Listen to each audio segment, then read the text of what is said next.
Just 各位观众朋友们，大家好，欢迎您收看藏人行政中央电视台本周西藏华语新闻节目。本期的新闻要点有：苏格兰政府重申对西藏人民的支持；藏人行政中央领导层抵达东京，参加第9届世界国会议员支持西藏大会；司政边巴次仁圆满结束对美国和加拿大的访问；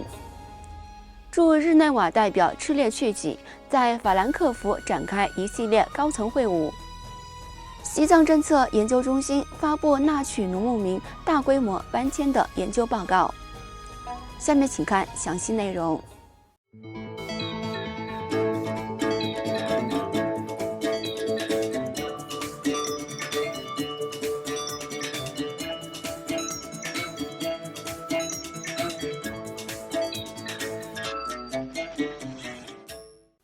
苏格兰议会跨党派支持西藏小组主席罗斯格里尔议员于上周四5月22号在议会例行会议上提出了关于苏格兰政府是否计划与苏格兰的佛教团体一起庆祝达赖喇嘛尊者90大寿，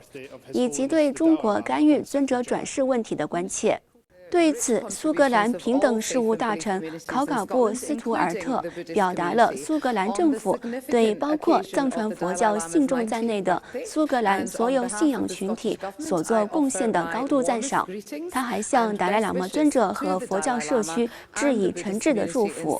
并肯定了尊者和苏格兰佛教团体在推动和平、慈悲与文化多样性方面的重要作用。他还重申苏格兰政府支持宗教自由和人权的原则，并强调藏传佛教信众应有权在不受外部干涉的情况下选择下一世达赖喇嘛。此外，由藏人行政中央领导层组成的代表团于本周三5月28号陆续抵达日本东京，参加第9届世界国会议员支持西藏大会。代表团成员包括西藏人民议会议长康波索南丹培、司政边巴次仁、副议长庄麻次仁，以及藏人行政中央驻日本代表次汪加布阿若亚博士。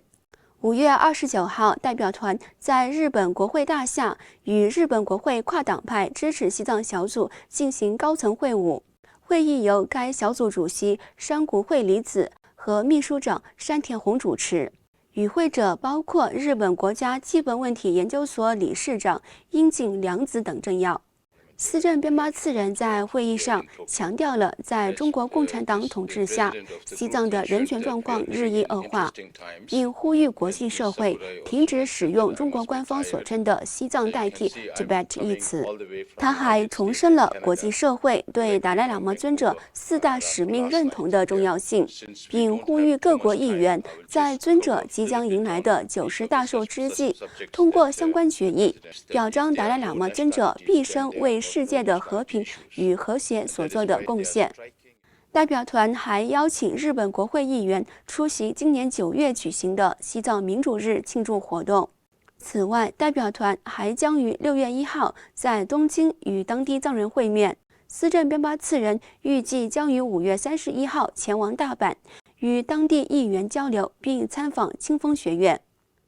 另外，藏人行政中央司政边巴次仁从上周六5月24号起，在为期3天的行程中，分别与加拿大温哥华岛、大温哥华地区、卡尔加里的藏人社区的民众和青年举行了数场座谈会。在会议中，司政边巴次仁着重强调了中间道路政策的重要性，以及人口数字化作为治理工具的关键作用。他回顾了流亡藏人社区的集体韧性，呼吁藏人保持团结，并指出第16届嘎夏及年轻一代藏人肩负着传承达赖喇嘛尊者愿景、保护藏人身份、宗教和文化的重要责任。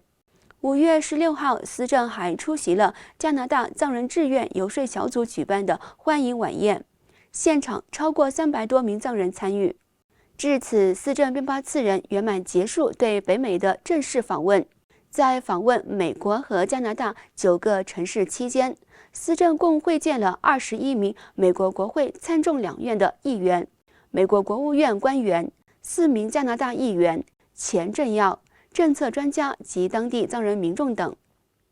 与此同时，藏人行政中央驻日内瓦代表赤列去己在达赖喇嘛尊者的前特使格桑健赞的陪同下，于上周二5月20号率领代表团访问德国法兰克福，并展开了一系列高层会晤，加强国际社会对西藏自由事业的持续关注与支持。访问期间，代表团分别会见了法兰克福互助会主席弗兰克·奥特以及黑森州礼宾司司长迪特·拜内，并举行会议。会议重点讨论了深化双方之间的长期合作关系，并探讨在推动西藏争取政治权利与基本人权方面的合作路径。代表团还拜访了德国前政治家、法律专家罗兰·科赫等政要，并参访了法兰克福的德国西藏之家。请继续收看本期节目的最后一则消息。隶属于藏人行政中央外交与新闻部的西藏政策研究中心于本周三5月28号举行发布会，公布了一项关于西藏农牧民从纳曲3个地区大规模搬迁至山南贡嘎县僧布日村的专题研究报告。这份报告深入分析了中国政府以扶贫和生态保护为名，推动纳曲农牧民强制性或半强制性搬迁的过程及其对当地社会、文化、经济和环境所带来的深远影响。报告指出，类似搬迁不仅破坏了藏人世代以来与自然和谐共存的生活方式，也严重侵害了他们的生计权和文化权。报告特别强调，这种集中安置政策实际上是对西藏传统游牧文化的系统性削弱。此外，报告还记录了搬迁过程中缺乏充分征求藏人意见的情况，以及搬迁后藏人面临的就业困难、语言教育问题和社会融合挑战。报告最后呼吁国际社会关注中国在西藏实施的人口迁移工程，并敦促有关方面采取行动，保护西藏人民的基本权利。观众朋友们，以上就是本期节目的全部内容。欲了解更多有关西藏境内外的讯息，请登录屏幕下方的网址。感谢您的收看，我们下期节目再会。